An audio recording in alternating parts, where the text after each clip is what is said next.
Good morning everyone, welcome है आपका live class में। कॉमर्स क्लास अकाउंटेंसी सब्जेक्ट है। फटाफट आ जाओ आप जल्दी से जल्दी। आज चलेंगे हम पार्टनरशिप के चैप्टर में।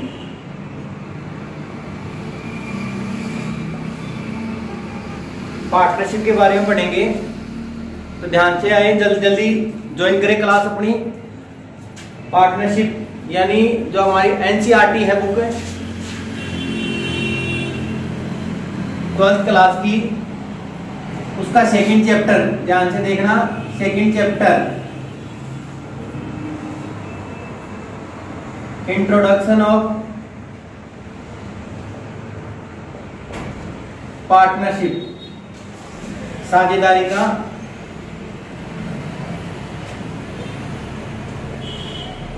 परिचय। इंट्रोडक्शन ऑफ पार्टनरशिप, साझेदारी का परिचय।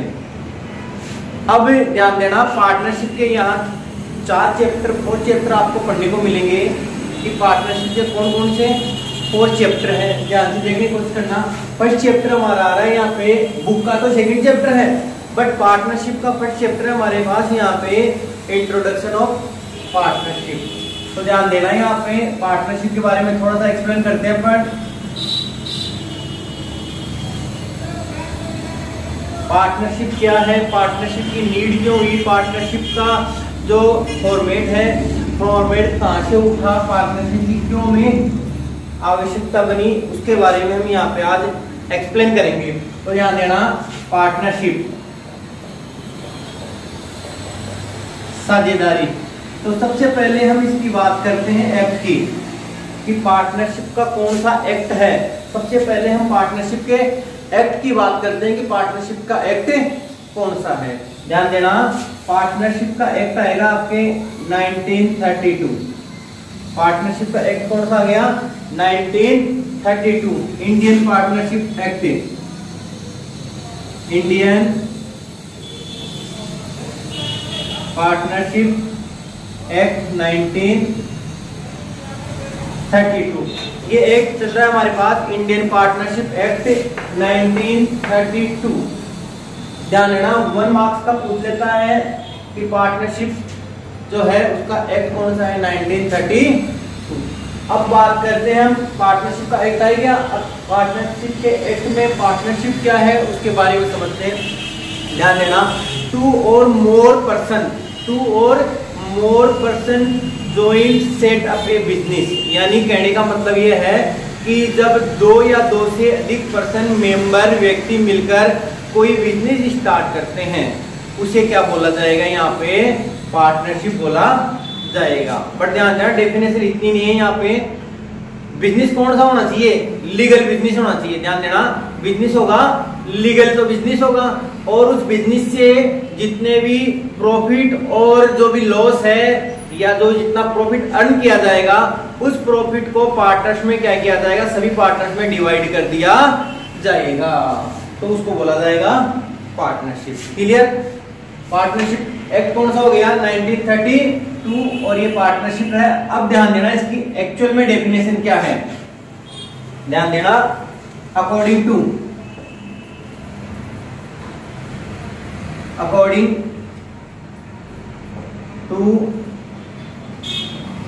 Indian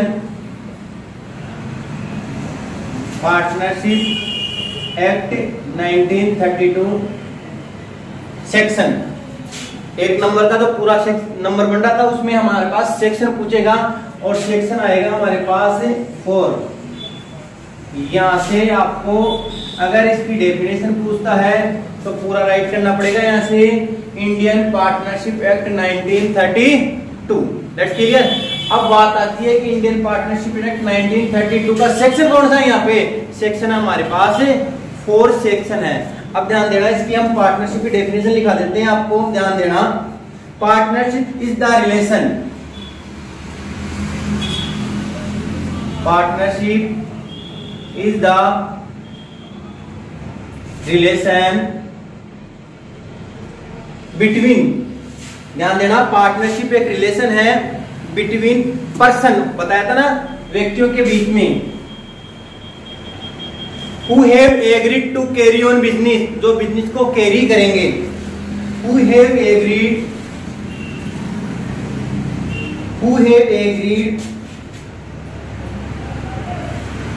to share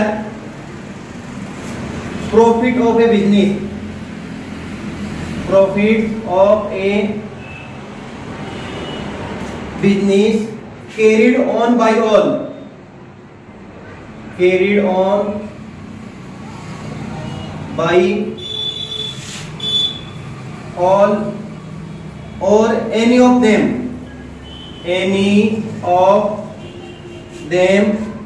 acting for all, ध्यान देना, समझने की कोशिश करना। पार्टनरशिप की जो डेफिनेशन है क्या बता रहा है, according to Indian partnership act 1932 section 4, यहाँ तो ये तो आपको रिमेम्बर करना होगा कि सेक्शन कौन सा आ रहा है, 4 सेक्शन आ रहा है, सेक्शन आपको डालना ही पड़ेगा, दैट क्लियर। अब पार्टनरशिप डेफिनेशन क्या आ रही है, मैंने कहा था पार्टनरशिप रिलेशन आएगा between person to more person, ध्यान देना। पार्टनरशिप इज द रिलेशन, एक संबंध है, एक रिलेशन है बिटवीन पर्सन, व्यक्तियों के बीच में, हु हैव एग्रीड, वह एग्री होंगे, सहमत होंगे, to share profit of a business, share का मतलब है या बांटना, जो भी बिजनेस का प्रॉफिट आएगा उस प्रॉफिट को वो क्या करेंगे, यहाँ पे डिवाइड करेंगे। अब डिवाइड करेंगे, कोई रेशियो में डिवाइड कर सकते हैं, इक्वली डिवाइड कर सकते हैं, वो बिजनेस की कंडीशन पे फॉलो करेगा। कैरिड ऑन, कैरिड का मतलब चलाया जाएगा, वो बिजनेस चलाया जाएगा ऑन ऑल, यानी ऑन बाई ऑल, सभी के द्वारा, जितने भी 2, 4, 5, 10 पार्टनर है, उन पार्टनर सभी के द्वारा उस बिजनेस को चलाया जाएगा यहाँ पे। और any of them acting for all, या उनमें से किसी एक के द्वारा उस बिजनेस को यहाँ पे चलाया जाएगा। ध्यान देना, जैसे हम पार्टनर्स की बात करते हैं, राम, रहीम, रोजा, 3 पार्टनर है, ध्यान देना यहाँ पे राम, रहीम और रोजा, यहाँ पे 3 पार्टनर बताए गए हैं कि किसी बिजनेस में मिलकर के तीनों पार्टनर यहाँ पे कोई बिजनेस कैरी करते हैं। अब ध्यान देना, स्टार्टिंग में हमारे पास जो कंडीशन आती है, कंडीशन बन जाती है, तीनों को ज्वाइंटली समझने की कोशिश करना, तीनों को ज्वाइंटली क्या बोला जाएगा, पार्टनरशिप फ्रॉम, तीनों को क्या बोला जाएगा, ज्वाइंटली पार्टनरशिप फ्रॉम बोला जाएगा। और इंडिविजुअल, ध्यान देना, इनका इंडिविजुअल है सेपरेट बोला जाएगा, इनको पार्टनर, इंडिविजुअल है सेपरेट क्या बोला जाएगा, इनको पार्टनर। समझने की कोशिश करना, राम, रहीम और रोजा तीनों को हम ज्वाइंटली क्या बोलेंगे, यहाँ पे पार्टनरशिप फर्म बोलेंगे, और इन तीनों को अलग अलग क्या बोला जाएगा, यहाँ पे पार्टनर है। अब बात ये आती है, चलो इन्होंने एग्रीमेंट कर लिया, वो आगे हम और डिटेल से पढ़ेंगे, तीनों मिलकर पार्टनरशिप फर्म आ गई। अब इन तीनों के द्वारा ये बिजनेस कैरी किया जाएगा, ठीक है, चलाया जाएगा, या इन तीनों में से ये आपस में डिसाइड कर लेंगे, कोई भी कंडीशन फॉलो कर लेंगे कि इन तीनों में से किसी एक के द्वारा ये बिजनेस चलाने को दे दिया जाएगा, क्लियर। और उस बिजनेस से जितना भी प्रॉफिट या लॉस जो भी होता है, प्रॉफिट ज्यादातर प्रॉफिट होता है, उस प्रॉफिट को डिवाइड किया जाएगा उन पार्टनर्स में, यानी इसमें हमारे पास प्रॉफिट अर्न कर लिया हमने। अब प्रॉफिट अर्न कर लिया तो उसको रेशियो में बांटा जाएगा, किसमें बांटा जाएगा, रेशियो में डिवाइड किया जाएगा। यहाँ पे कंडीशन अप्लाई होगी कि रेशियो 1:1 इक्वल रेशियो होगा, या और कोई रेशियो दिया हुआ रहेगा।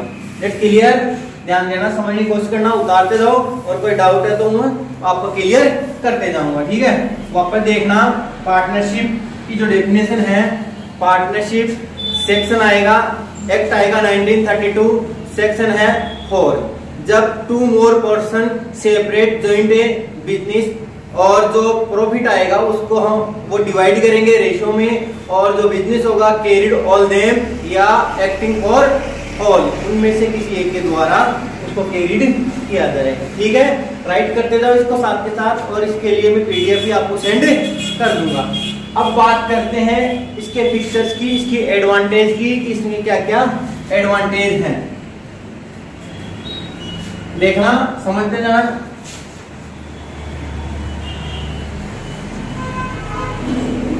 कैरेक्टरिस्टिक्स ऑफ पार्टनरशिप,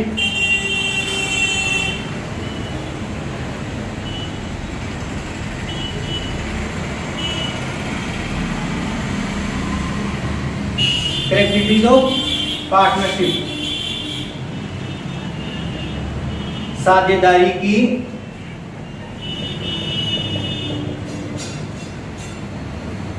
विशेषताएं। ध्यान देना, फीचर्स बोल सकते हैं, एडवांटेज बोल सकते हैं, कैरेक्टरिस्टिक्स हो गई, साझेदारी की क्या क्या विशेषताएं हैं। तो फर्स्ट आ रही है हमारे पास, राइट कर देना, समझना, 2 or more person, 2 or more than person। अच्छी तरीके से समझने की कोशिश करना। सबसे पहली अहम कैरेक्टरिस्टिक, फीचर्स, एडवांटेज जो विशेषताएं उसकी है, 2 or more than person, यानी 2 या 2 से अधिक व्यक्ति, 2 या 2 से अधिक व्यक्ति। ध्यान देना, यहाँ पे पार्टनरशिप उसी को कहा जाएगा जिस पार्टनरशिप में 2% से मोर देन पर्सन काम कर रहे हो, उसे पार्टनरशिप कहा जाएगा। अब मिनिमम और मैक्सिमम, एक नंबर का क्वेश्चन फिर यहाँ से बन रहा है कि पार्टनरशिप में मिनिमम कितने मेंबर होने चाहिए और मैक्सिमम कितने मेंबर या पर्सन होने चाहिए। क्लियर?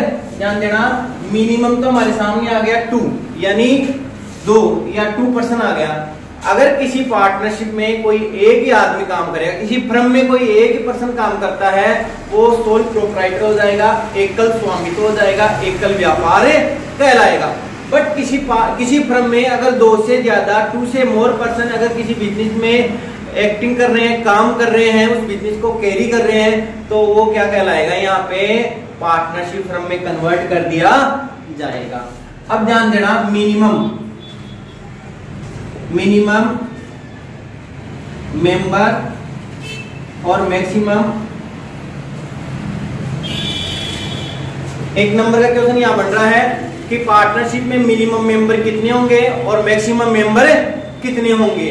तो ध्यान देना, मिनिमम मेंबर तो यहाँ पे आ रहा है 2 मेंबर, मिनिमम कितना आ रहा है यहाँ पे 2 मेंबर आ रहा है, और मैक्सिमम कितना हो गया है यहाँ पे 50 आ रहा है। मैक्सिमम कितना हो रहा है 50, ये आ रहा है 2014 के अबाउट। उससे पहले अगर हम 14 से पहले की बात करते हैं तो मिनिमम 2 था और मैक्सिमम कितना था 20 मेंबर था।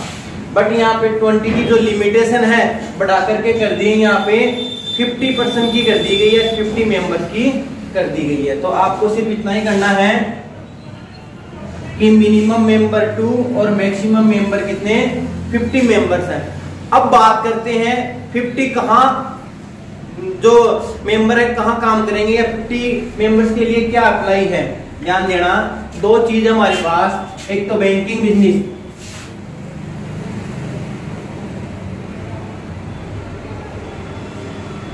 एक तो कौन सा बिजनेस हो गया हमारे पास यहाँ पे बैंकिंग बिजनेस हो गया, और एक आएगा यहाँ पे अदर बिजनेस। एक तो हो गया बैंकिंग बिजनेस हो गया और एक कौन सा हो गया अदर बिजनेस हो गया। तो ध्यान देना, किसी भी पार्टनरशिप फर्म में अगर बैंकिंग से रिलेशन हो रहा है, बैंकिंग यानी पैसे का जो लेन देन वाले बैंकिंग एक्टिविटीज हो रही है, तो उसमें मिनिमम तो कितने मेंबर 2 मेंबर होंगे और मैक्सिमम कितने मेंबर होंगे, उसमें 10 मेंबर होंगे। ध्यान देना, मिनिमम कितने मेंबर 2 मेंबर और मैक्सिमम कितने मेंबर हो गए यहाँ पे 10 मेंबर हो गए। अब बात आती है अदर बिजनेस की। अगर अदर बिजनेस में यहाँ पे मिनिमम कितने होते हैं 2 मेंबर और मैक्सिमम कितने हो जाएंगे यहाँ पे 50 मेंबर्स हो जाएंगे। ध्यान देना, बैंकिंग, ये भी एक नंबर का क्वेश्चन आ रहा है आपके पास कि बैंकिंग में मैक्सिमम कितने मेंबर काम कर सकते हैं। तो बैंकिंग में मैक्सिमम मेंबर कितने हो गए 10 मेंबर हो गए, और अदर बिजनेस में मैक्सिमम कितने हो गए 50 हो जाते हैं। अब ध्यान देना, अगर किसी पार्टनरशिप फर्म में या किसी फर्म में मिनिमम से कम हो जाए मेंबर, तो वो पार्टनरशिप फर्म नहीं होगी, और अगर किसी फर्म में 50 से अबाउ पार्टनर हो जाते हैं तो वो भी पार्टनरशिप नहीं होगी। क्लियर? पहला पॉइंट क्लियर हो गया। 2 और मोर देन पर्सन, यानी किसी भी फर्म को पार्टनरशिप में कन्वर्ट करने के लिए मिनिमम 2 मेंबर और मैक्सिमम में 50 मेंबर की यहाँ नीड होगी। क्लियर? अब उतार लो इसको, राइट कर लो, फिर हम दूसरा टॉपिक की ओर आगे बढ़ते हैं। फटाफट राइट करो इसको, ठीक है। अब चलते हैं हम सेकंड पॉइंट की ओर, देखना क्या कहता है सेकंड पॉइंट। सेकंड पॉइंट आ रहा हमारे पास एग्रीमेंट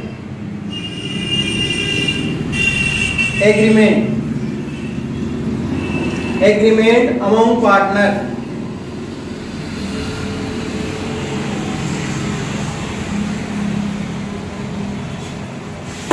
ध्यान देना, एग्रीमेंट की बात हो रही है। एग्रीमेंट का मतलब है यहाँ पे समझौता। समझने की कोशिश करना, अगर हम किसी व्यक्ति के पास साथ कोई भी बिजनेस करते हैं या कोई भी डील करते हैं तो आपके और उस व्यक्ति के बीच में कुछ ना कुछ तो एग्रीमेंट होगा ही। यहाँ पे एग्रीमेंट यानी कोई बात तो बनेगी कि उस बात के अकॉर्डिंग हम यहाँ पे कोई बिजनेस कैरी करेंगे या कोई काम करने के लिए हम एग्री होंगे। तो ध्यान देना, अगर किसी पर्सन में कोई एग्रीमेंट नहीं होता है, एग्रीमेंट नहीं होगा तो वो कोई बिजनेस नहीं होगा। अब एग्रीमेंट की बात आ रही है, यहाँ पे एग्रीमेंट 2 होते हैं। यहाँ पे रिटर्न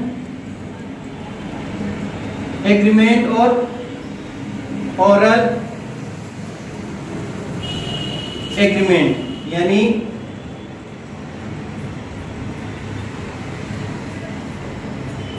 लिखित समझौता और मौखिक समझौता। 2 एग्रीमेंट हो रहे हैं यहाँ पे।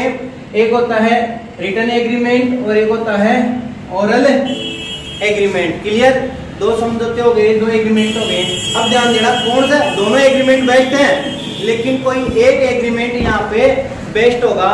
तो बेस्ट जो एग्रीमेंट होगा यहाँ पे वो आपके पास आएगा रिटर्न एग्रीमेंट। अगर हमारे पास इन फ्यूचर में पार्टनर्स के बीच में डिस्प्यूट हो जाए, लड़ाई झगड़ा हो जाए, तो उससे बचने के लिए हम कोर्ट में अगर कोई अप्लाई करेंगे तो वहां पे रिटर्न चीज हमेशा प्रूफ के तौर पे काम करेगी, तो वो जाएगा रिटर्न एग्रीमेंट। तो क्लियर? तो अब रिटर्न एग्रीमेंट हो गया हमारा, ओरल एग्रीमेंट हो गया। अब इसके बाद में हम हमारा थर्ड पॉइंट देखते हैं कि आगे थर्ड पॉइंट कौन सा है। तो ध्यान से देखना, समझने की कोशिश करना। थर्ड पॉइंट जो आ रहा है हमारे पास एडवांटेज में इसके sharing of profit, sharing of profit यानी लाभों का बंटवारा। शेयरिंग ऑफ प्रॉफिट, लाभों का बंटवारा। अगर कोई भी पार्टनर, जो भी पार्टनर है, अगर बिजनेस को कैरी कर रहे हैं तो उस बिजनेस में होने वाले जो भी प्रॉफिट है, उस प्रॉफिट को जो भी रेशियो दिया हुआ उस रेशियो में क्या हो जाएगा, वो डिवाइड हो जाएगा। तो यहाँ पे कहने का मतलब जो भी प्रॉफिट है हमारा, उस प्रॉफिट को पार्टनर्स में शेयरिंग किया जाएगा, डिवाइड या डिस्ट्रीब्यूट या बांटा जाएगा। जैसे अभी बताया था हमने, राम, रहीम, रोजा 3 पार्टनर थे। तो जो भी हमारे पास यहाँ पे रेशियो दिया हुआ रहेगा बिजनेस के स्टार्टिंग में, उस रेशियो में जो ये प्रॉफिट होगा हमारे पास, प्रॉफिट होगा, उस प्रॉफिट को क्या कर दिया जाएगा, डिवाइडेड कर दिया जाएगा, बांट दिया जाएगा। क्लियर? एक था 2 और मोर पर्सन, क्लियर। दूसरा था हमारे पास एग्रीमेंट, और तीसरा कौन सा हो गया हमारे पास, शेयरिंग ऑफ प्रॉफिट। क्लियर? देखते जाओ, समझते जाओ, इसको साथ के साथ राइट करते जाओ। ज्यादा इनमें डिटेल नहीं पूछता, इसकी सिर्फ जो मेन कैरेक्टरिस्टिक्स है उसकी हेडलाइंस के बारे में आपको पूछता है। अब ध्यान से देखना, फोर्थ पॉइंट आगे की ओर चल रहे हैं हम। यहाँ पे फोर्थ पॉइंट कौन सा इसका, फोर्थ पॉइंट चल रहे हैं हम, carrying on business, carrying of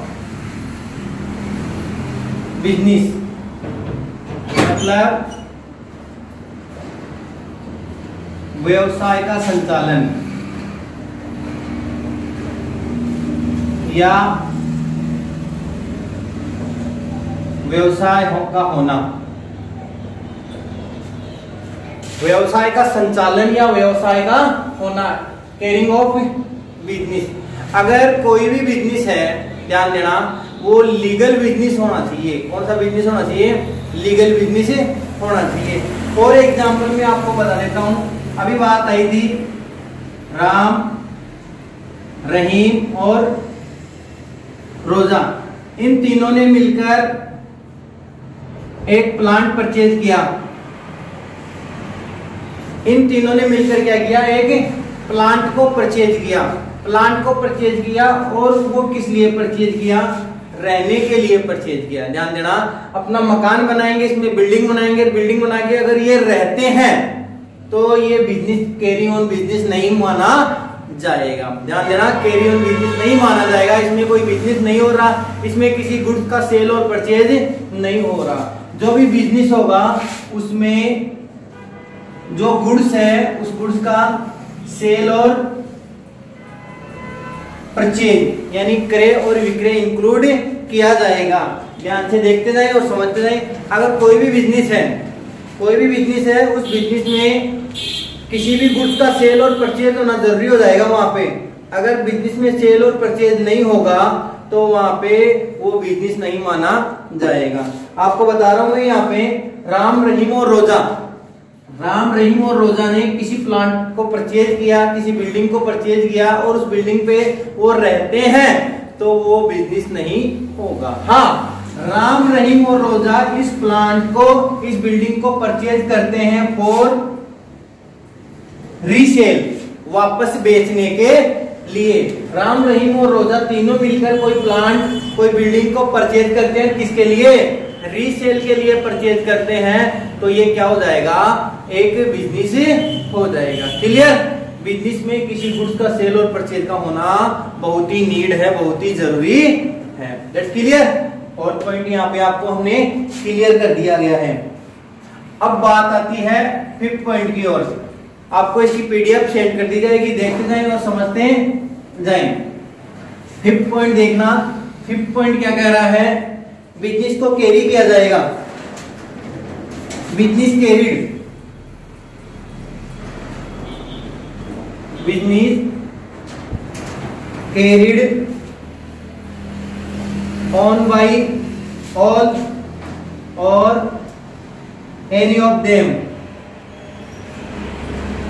acting for all,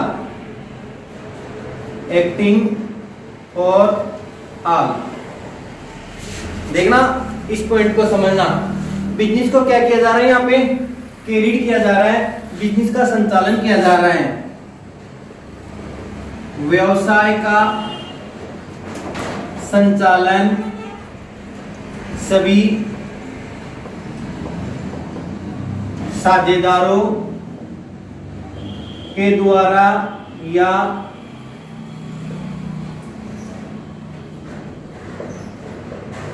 उनमें से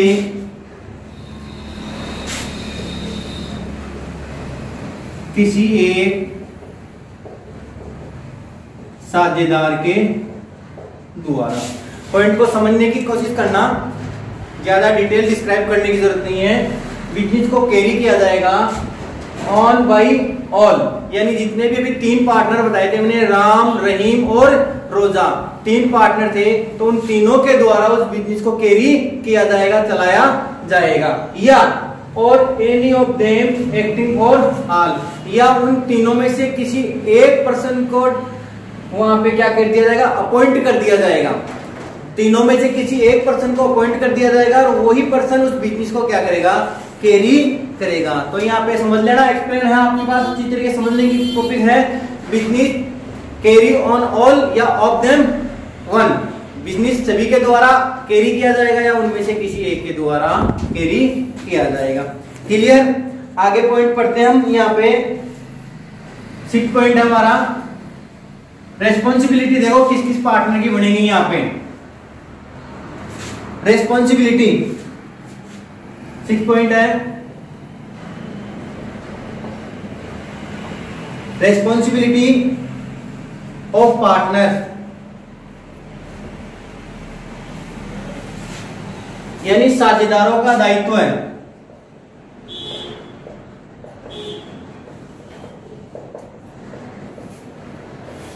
रेस्पॉन्सिबिलिटी या रेस्पॉन्सिबल ऑफ पार्टनर। ध्यान देना, जितने भी पार्टनर थे उन पार्टनर्स का जो रेस्पॉन्सिबल होगा वो अनलिमिटेड होगा बिजनेस में, क्योंकि ये कोई जरूरी नहीं कि कोई एक पार्टनर बिजनेस में ज्यादा वर्क करेगा, एक पार्टनर बिजनेस में कम वर्क करेगा। तो सारे पार्टनर उस बिजनेस के प्रति पूरे पूरे रेस्पॉन्सिबल होंगे। जैसे आपको एक सपोज बात बताता हूं, राम, रहीम, रोजा, 3 पार्टनर हैं। ध्यान देना, 3 पार्टनर हैं। अब ये तीनों, चलो तीनों मान लो बिजनेस को कैरी कर रहे हैं, या तीनों में से कोई एक बिजनेस को कैरी कर रहा है। यहां पे बिजनेस को कैरी कर रहा है, कैरीड बाई रोजा। बिजनेस को रोजा के द्वारा यहाँ पे कैरीड किया जा रहा है, चलाया जा रहा है। अब आपका जो भी बिजनेस है, आपका जो भी बिजनेस है, साल्ट का है, क्लॉथ का है, फर्नीचर का है, कोई बिजनेस है, ये मान लो फर्नीचर का बिजनेस है। आप फर्नीचर को यहां पे परचेज और सेल कर रहे हैं। क्या कर रहे हैं? बिजनेस में फर्नीचर का बिजनेस है, फर्नीचर को सेल और परचेज कर रहे हैं, और बिजनेस कैरी किसके द्वारा किया जा रहा है? रोजा के द्वारा किया जा रहा है। अब आपकी जो फर्म है, आपकी जो शॉप है, उस पे फर्नीचर जो गुड्स है, फर्नीचर गुड्स है, फर्नीचर नॉट एसेट, क्योंकि वो आपके लिए राम, रहीम, रोजा के लिए क्या हो गया, यहाँ पे गुड्स हो गया, उसका सेल और परचेज किया जा रहा है। अगर कोई कस्टमर आता है बाहर से और वो हमारे साथ फर्नीचर की डिमांड करता है, ध्यान देना, अगर उस टाइम पे आपकी शॉप में फर्नीचर अवेलेबल नहीं है, फर्नीचर अवेलेबल नहीं है और फर्नीचर किसी दूसरी जगह है अवेलेबल, तो आप ध्यान देना, जो रोजा है बिजनेस को कैरी कर रहा है, समझने की कोशिश करना। ठीक है, सपोज करते हैं ये फर्नीचर जयपुर से मंगवा के, आप फर्नीचर है जयपुर से क्या करोगे? परचेज करोगे और उस कस्टमर को सप्लाई करोगे यहाँ पे। अब रोजा तो जयपुर जाएगा नहीं, ठीक है, तो रोजा क्या करेगा? राम और रहीम को जयपुर भेज देगा। ध्यान देना, बिजनेस को कैरी कौन कर रहा है यहाँ पे? रोजा। तो ये जरूरी नहीं कि राम और रहीम बिजनेस में वर्क नहीं करेंगे, उनकी भी पूरी पूरी रेस्पॉन्सिबिलिटी रहेगी कि वो बिजनेस को किसी भी प्रकार से अपना पूरा पूरा रेस्पॉन्सिबल या सहयोग पूरा पूरा दे। तो रोजा के अलावा जो भी पार्टनर है, या प्रत्येक पार्टनर की पूरी पूरी रेस्पॉन्सिबल रहेगा बिजनेस में कि वो ज्यादा से ज्यादा वहां पे वर्क करे। तो अनलिमिटेड रेस्पॉन्सिबिलिटी हो जाती है, उनका दायित्व हो जाता है। क्लियर? आगे बात करते हैं हम यहाँ पे, ध्यान देना, अगला पॉइंट हमारे पास रिलेशन।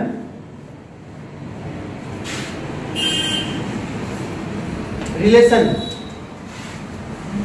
7 पॉइंट है, relationship of principal and agent. Principal and agent, ध्यान देना,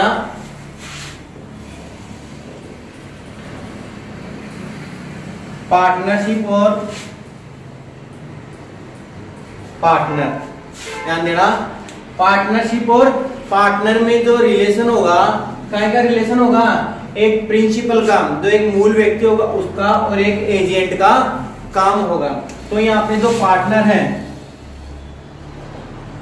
एजेंट के रूप में काम करेगा। ध्यान देना, पार्टनर एजेंट के रूप में काम करेगा, और वो काम किसके लिए करेगा? यहाँ पे पार्टनरशिप के लिए काम करेगा। क्लियर? पार्टनरशिप पूछ लेगा, पार्टनरशिप में पार्टनरशिप का और पार्टनर का क्या रिलेशन होता है, तो वहां पे प्रिंसिपल और एक एजेंट का रिलेशन होता है। क्लियर? आपको पार्टनरशिप की डेफिनेशन करवा दी गई है, आपको पार्टनरशिप का सेक्शन बता दिया गया है, आपको पार्टनरशिप की जो भी कैरेक्टरिस्टिक थी उनको क्लियर कर दिया गया है। अब इसके बाद में जो पार्टनरशिप से रिलेटेड आएंगे टाइप्स ऑफ पार्टनरशिप, वो आपको अगले लाइव वीडियो में आपको अच्छी तरीके से क्लियर कर दिया जाएगा। वीडियो अगर एक बार देखने से नहीं आ रहा आपको समझ में, तो वीडियो को आप दोबारा वॉच करें और एक एक पॉइंट को आप अपनी नोटबुक में राइट करते जाएं। फिर भी कोई प्रॉब्लम है तो आप मुझसे के साथ शेयर कर सकते हैं। Thank you so much.